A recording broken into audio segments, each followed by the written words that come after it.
नमस्कार, मैं हूं आशीष और आप देख रहे हैं आशीष कॉमर्स क्लासेस।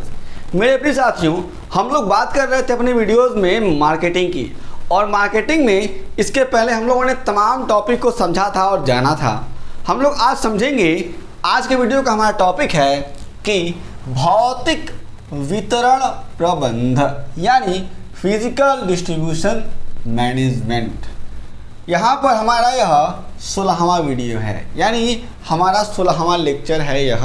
आप लोगों को इसके पहले 15 लेक्चर हमारे ही चैनल पे दे दिए गए हैं। प्लेलिस्ट का नाम है प्रिंसिपल ऑफ मार्केटिंग। आप लोग वहाँ जा कर के जितने भी मार्केटिंग के वीडियोज़ हैं आप लोग देख सकते हैं और समझ सकते हैं। उसके अलावा अगर कोई प्रश्न होता है तो उन सारे के सारे प्रश्नों को आप लोग भेजते रहें। आपके सही प्रश्नों का उत्तर हम लोग ऑन टाइम देते रहेंगे। आगे चलते हैं और हम बात करते हैं भौतिक वितरण प्रबंध की। एक और मैं बात बता देना चाहता हूं आप सभी को। एग्ज़ाम में एक और प्रश्न आ जाता है इसी तरह का कि भौतिक वितरण व्यवस्था यानी फिजिकल डिस्ट्रीब्यूशन सिस्टम किसे कहते हैं। तो आप लोग इसको भी इस तरीके से आंसर करेंगे, आपका आंसर सही माना जाएगा।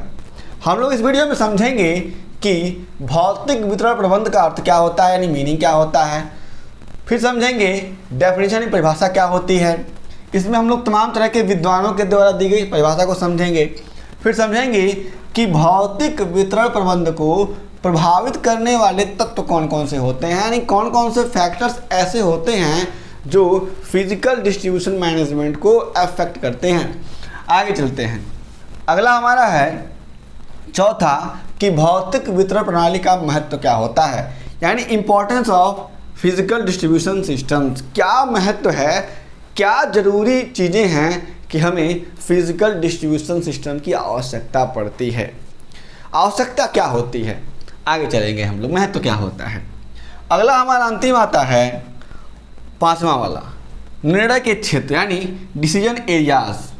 मतलब भौतिक वितरण प्रबंध के निर्णय के क्षेत्र, यानी किन किन क्षेत्रों में भौतिक वितरण प्रबंध संबंधी कंपनियां निर्णय लेती हैं, यानी कौन कौन से एरियाज हैं जहां पर फिजिकल डिस्ट्रीब्यूशन मैनेजमेंट से संबंधित क्या किए जाते हैं, डिसीजन लिए जाते हैं। तो इन सभी बातों को हम लोग समझेंगे और जानेंगे आज के वीडियो में विस्तार से। पहले जानते हैं कि मीनिंग क्या होता है। मीनिंग समझते ही आप सभी को सारी की सारी बातें क्रिस्टल क्लियर हो जाएंगी। यहाँ पे कहा गया है भौतिक वितरण से यानी भौतिक वितरण से तात्पर्य किसी कंपनी के द्वारा उत्पादित वस्तुओं को सही समय पर यानी ऑन टाइम, सही स्थान पर, राइट प्लेस। सही समय का मतलब हो गया ऑन राइट टाइम, ठीक है ना। और सही स्थान का मतलब हो गया राइट प्लेस, और सही मात्रा में यानी राइट क्वांटिटी में पहुंचाने से है। क्रिस्टल क्लियर बात कही जा रही है कि भौतिक वितरण से मतलब ये होता है ना कि कोई भी कंपनी है उसके द्वारा जो भी वस्तुएं उत्पादित की गई हैं उन वस्तुओं को सही समय पर, सही स्थान पर, सही मात्रा में पहुंचा दिया जाए। यही क्या है, भौतिक वितरण है। यानी भौतिक रूप से वस्तुओं को बांटना, प्रसारित करना उन्हें तमाम तरह के स्टोर्स पे। यहाँ पर जैसे मान लीजिए कि मैं हमेशा एग्जांपल देता हूँ पार्ले जी का। तो पार्ले जी ने बहुत सारे बिस्किट्स को बनाया।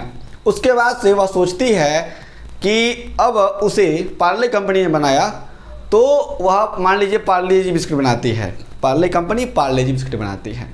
तो वह उन सारे के सारे बिस्किट्स को क्या करेगी, जो भी उसके रिटेल आउटलेट्स हैं वहाँ पर भेजेगी और जो भी होलसेलर है वहाँ पर भेजेगी, ठीक है। तो इसी को हम लोग कह सकते हैं कि राइट टाइम पर, राइट प्लेस पर, राइट क्वांटिटी पहुंचाना ही कहा जाता है। क्या, फिजिकल डिस्ट्रीब्यूशन कहा जाता है। इसमें कहा जा रहा है इसमें ऑनलाइन वेबसाइट्स के द्वारा वस्तुओं का वितरण भी शामिल है। इस समय क्या होता है, बहुत सारी चीज़ें आपको ऑनलाइन मिल जाती हैं। आपको बुक लेना होता है, ऑनलाइन ऑर्डर कर देते हैं। अमेजॉन, फ्लिपकार्ट, मीशो, ये तमाम तरह के प्लेटफॉर्म्स हमारे पास अवेलेबल हैं जहाँ से हम लोग तमाम तरह की वस्तुओं को अपने वहाँ पे मंगा लेते हैं। तो इस तरीके से हमने अभी समझा हुआ है इसके मीनिंग में कि फिजिकल डिस्ट्रीब्यूशन मैनेजमेंट में जो भी फिजिकल डिस्ट्रीब्यूशन, इसका मीनिंग कहता है कि कोई भी उत्पादक है, कोई भी प्रोड्यूसर है, कोई भी मैन्युफैक्चरर है, जब वह किसी गुड्स को अपने वहाँ बना लेता है तो बनाने के बाद से वह क्या करता है, राइट टाइम पर, राइट प्लेस पर, राइट क्वांटिटी डिस्ट्रीब्यूट कर देता है, बांट देता है। वही क्या होता है, हमारे पास भौतिक वितरण कहा जाता है। और इसमें ऑनलाइन जो भी डिस्ट्रीब्यूशन होता है उसको भी शामिल किया जाता है। यह आप लोग मीनिंग में समझेंगे, आपको एग्जाम में काम आएगा। आगे चलते हैं, हम लोग बात करते हैं डेफिनेशन की। डेफिनेशन में हमारे पास दो तरह के डेफिनेशन हमने इसमें इंक्लूड किए हुए हैं। पहला है हमारे पास कंडिफ एवं स्टील के अनुसार, और हमारा सेकंड है वेंडम एम स्मिथ के अनुसार। हमारे पास जो पहले विद्वान है वो कहते हैं कौन, कंडिफ एवं स्टील के अनुसार। कंडिफ एवं स्टील कहते हैं कि वस्तुओं की उत्पादन के बाद, यानी वस्तु क्या हो गया, उत्पादित हो गया, गुड्स बन गया, किंतु उपयोग से पहले, लेकिन अभी उसका उपयोग नहीं हुआ है, उसका वास्तविक रूप से एक स्थान से दूसरे स्थान तक जाना भौतिक वितरण के अंतर्गत आता है। एकदम नॉर्मल सा डेफिनेशन है। कोई भी गुड्स किसी भी कंपनी में बन गया, मान लीजिए टाटा नमक है, टाटा कंपनी ने टाटा नमक को बना दिया, ठीक, तो वस्तु उत्पादित हो गया। अब जो भी कंज्यूमर है, मान लीजिए मैं हूँ, मैं टाटा नमक खा रहा हूँ, ठीक है, तो टाटा नमक को मैंने खाया, यानी मैंने उपयोग किया, तो वस्तु जो भी कंपनी ने उत्पादित किया उत्पादन के बाद से और मेरे प्रयोग करने के बाद से, किसी भी वस्तु को जो टाटा कंपनी मेरे पास लेकर के आएगी, इसी को हम लोग कहेंगे भौतिक वितरण। यही क्या होता है, भौतिक वितरण के अंतर्गत आता है। ये बात कहते हैं कंडिफ एवं स्टील जी। आगे चलते हैं, हमारा सेकंड डेफिनेशन है, वेंडम एम स्मिथ कहते हैं कि भौतिक वितरण व्यवस्था संभरण, मतलब लॉजिस्टिक्स, लॉजिस्टिक्स का हिंदी याद कर लीजिएगा, काम आएगा, का विज्ञान है जो जिसके द्वारा उचित वस्तु उचित मात्रा में उस स्थान पर उपलब्ध की जाती है जहां उसकी मांग उपलब्ध है। यानी जहां पे जिस वस्तु की डिमांड है, किसी भी कंपनी के जिस वस्तु की डिमांड जहां पर है पूरे वर्ल्ड वाइड में, वह कंपनी क्या करेगी, उस वस्तु को उस स्थान तक पहुंचाएगी कस्टमर के कन्वीनियंस के लिए। इसी को कहा जाता है फिजिकल डिस्ट्रीब्यूशन। आप लोग ये बात ध्यान रखेंगे अच्छे से, बहुत ही इजी कॉन्सेप्ट है और डेफिनेशन ही बहुत इजी है। आगे कहा गया है इस प्रकार, भौतिक वितरण निर्माण तथा मांग सृजन के बीच प्रमुख श्रृंखला है। यानी जो भी डिमांड है और जो भी मैन्युफैक्चरिंग है, इन दोनों के बीच क्या करता है, पूल का काम करता है फिजिकल डिस्ट्रीब्यूशन सिस्टम। यानी जो भी डिमांड किया जाता है कस्टमर की तरफ से, उसको फुलफिल करने के लिए मैन्युफैक्चरिंग होता है, और इसके बीच में हमारे पास पूल का काम करता है कौन, फिजिकल डिस्ट्रीब्यूशन। आगे हम लोग चलते हैं और देखते हैं तीसरे की, यानी जो भी भौतिक वितरण है उसको प्रभावित करने वाले तत्व कौन कौन से होते हैं, कौन कौन से फैक्टर ऐसे हैं जो फिजिकल डिस्ट्रीब्यूशन को अफेक्ट करते हैं। पहला आता है बाजार, यानी मार्केट्स। मार्केट में क्या डिमांड है किसी भी गुड्स की, उस डिमांड के अकॉर्डिंग ही जो भी कंपनी गुड्स बनाएगी उसको क्या किया जाएगा, सप्लाई किया जाएगा। तमाम तरह के जो भी कंपनी के द्वारा दुकानें तय की गई हैं, आउटलेट्स तय किए गए हैं, वहाँ पर। आगे बात की जाती है दूसरे की, हमारे पास इसमें आता है उत्पाद, यानी प्रोडक्ट। जो भी डिमांड होगा, जिस तरीके से कस्टमर चाहेगा उस तरह के प्रोडक्ट को कंपनी क्या करेगी, बनाएगी और बना करके उसे डिस्ट्रीब्यूट करती है। तो यह भी क्या है, एक एलिमेंट्स है जो ज़रूरी होता है किसी भी डिस्ट्रीब्यूशन में, बहुत ही अच्छे तरीके से। तीसरा है वितरण वाहिकाएं, यानी डिस्ट्रीब्यूशन चैनल। जो तमाम तरह की वेबसाइट्स हैं जहां से तमाम तरह के गुड्स और सर्विसेज बेचे जाते हैं, जो भी दुकानदार हैं, थोक वाले हैं या फिर जो भी रिटेल वाले हैं, तमाम तरह के जो भी जहां से किसी भी गुड्स को कस्टमर के पास भेजा जाता है उसको कहा जाता है, हम लोग वितरण वाहिकाएं समझ सकते हैं, जो भी हमारे पास डिस्ट्रीब्यूशन सिस्टम के अंतर्गत आता है। संसाधन स्थिति, यानी रिसोर्स पोजीशन। किसी भी कंपनी के पास संसाधन की स्थिति क्या है, कितना स्टॉक उसके पास बचा हुआ है, कितने स्टॉक उसे भेजने हैं, कितनी मात्रा में भेजने हैं, तो इन तमाम तरह की बातों को भी कंसिडर किया जाता है जब कभी भी हम लोग अध्ययन करते हैं भौतिक वितरण का, या फिर जब हम लोग क्या करते हैं किसी भी गुड्स को पहुंचाते हैं कहीं पर। तो मान लीजिए हमारे पास ऑर्डर आ गया 1000 यूनिट्स का, तो हमारे पास 1000 यूनिट होना चाहिए ना भेजने के लिए। तो हमारे पास रिसोर्सेज कितने अवेलेबल हैं, क्या स्थिति हमारी है, उसको भी देखी जाती है। ई अंतिम है संघटक उपलब्धता, यानी कंपोनेंट अवेलेबिलिटी। कंपोनेंट की अवेलेबिलिटी क्या है, ये भी बहुत ही महत्वपूर्ण बात हो जाती है जब कभी भी हम लोग बात करते हैं किसकी, फिजिकल डिस्ट्रीब्यूशन की। ठीक है ना, आगे चलते हैं हम लोग। आशा करता हूँ कि आप सभी को मीनिंग, डेफिनेशन और इसके फैक्टर समझ में आ गए होंगे। आगे चलते हैं कि भौतिक वितरण प्रणाली का महत्व क्या है। अरे आवश्यकता क्या थी कि भाई इनको लेके आया गया, तभी हमको महत्व देखने को समझ में आएगा। इंपॉर्टेंस ऑफ पीडी सिस्टम्स, यानी फिजिकल डिस्ट्रीब्यूशन सिस्टम का इंपॉर्टेंस क्या होता है। पहला है वितरण लागत में कमी, यानी रिडक्शन इन डिस्ट्रीब्यूशन कॉस्ट।